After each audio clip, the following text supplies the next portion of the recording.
This is a response to would you want to live forever? And you know, first of all, there's a movement going on that's already working on this. It's relatively new, so it would make sense. Not everybody knows about it yet. There's a movement for indefinite life extension that is heating up currently, and it's all about the reality that there's 7 known forms of damage that accumulate in your cells that eventually aids you to death. And there's diseases that are like those forms of damage that have already had success in laboratories around the world. This means that we can do it. We just have to get the world behind it and make it happen. You might say, well, geez, get the world behind it. That's not gonna. That's it's too much of a pipe dream.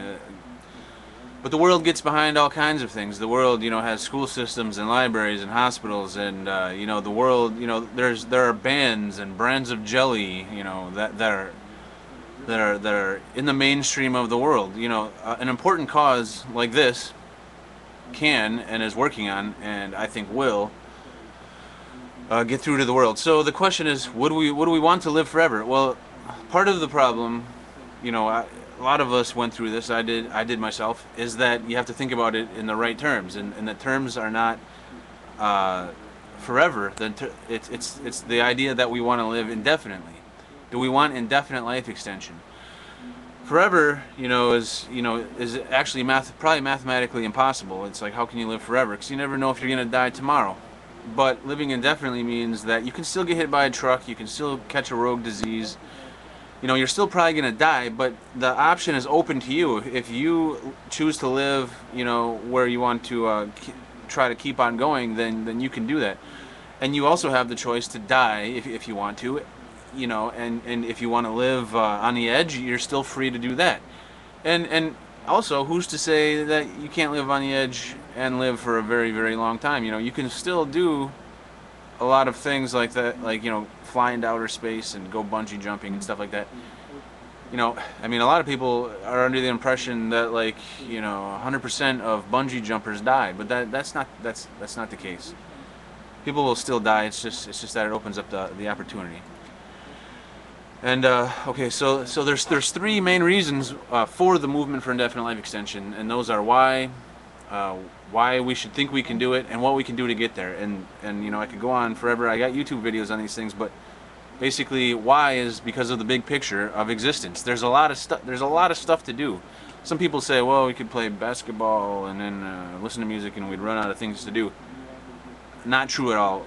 The Earth, everything that we've discovered so far in this infinite sea of mystery, that we call the universe and existence, it's just a tiny little piece of light in an infinite sea of mystery.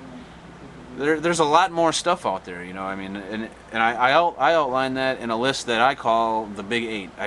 It's just an index. It's not really an official list or something like that. It's just an index to give people an idea. And why we should think we can is because of what I call the movement for indefinite life extension premise, which is that we don't have to know that we can get there to go there, but we do have to go there to get there. And to simplify that, if you're lost in a blizzard, you don't have to know that you can get to safety, but you do have to go. You can't just sit there in the blizzard and sit there and freeze to death. You might not know that you can escape and get to safety, but you have to try anyways. And it's the same thing with this life. We're given this one opportunity here to exist, and we have to see if we can escape our the death grip that aging has on us, and escape off into the future and see what this universe is about. And what we can do to get there, that's the third point. What we can do to get there is simply inform the world. Once the world is informed, then everybody that would support this, all the researchers that would do research for this, will do it in the greatest percentages that they would. I mean, part of the problem is that a lot of people just haven't thought about it yet. I'm sure there'll be people that don't want it, or that don't understand it or whatever, and that's fine, but we want to inform them so that way all that could will. And another point here is you talk about maybe life is a curse, there's a lot of bad things, but the way to see that is to see the downs as challenges. Challenges, the good things about life are good, and the bad things about life are good too, because they're challenges for us to take on. They're things to test our stamina, you know, our will to live, our skills. You know, it's fun to take on challenges. You know, it's especially fun when you overcome them.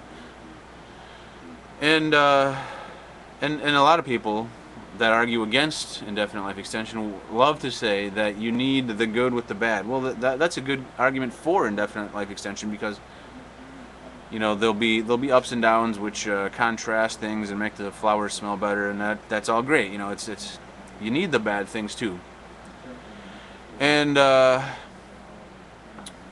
another point is that, you know, when people try to decide what I want to live indefinitely, it's hard for us to decide right now because we don't know what our 100-year-old self will think.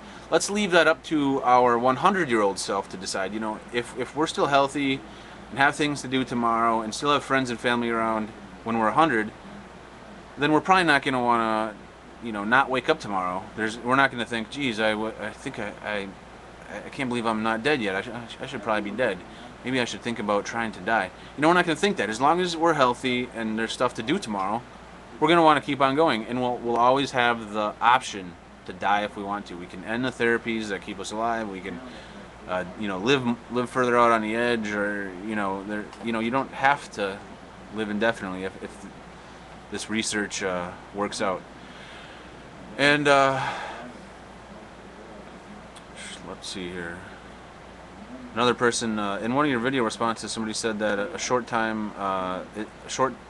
lifetime is good to make you live faster and make you get on the ball and make you live now. Well, you know, I mean, with with indefinite life extension, you're still going to be able to do stuff. You're not just going to lay on the ground and think, you know, and then like 40 days later go out and look at a tree. You know, you're still going to do stuff that you want to do.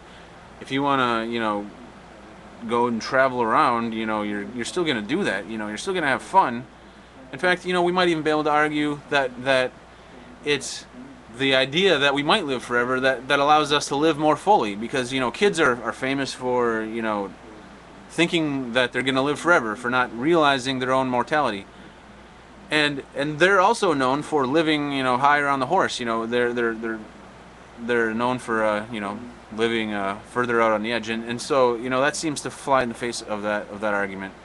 You know, I think that with indefinite life extension, you know, we're still gonna have plenty of stuff that we're gonna be doing, and we're gonna have more opportunity to do it. And as time goes on and the future opens up, we're gonna have more and more things to do.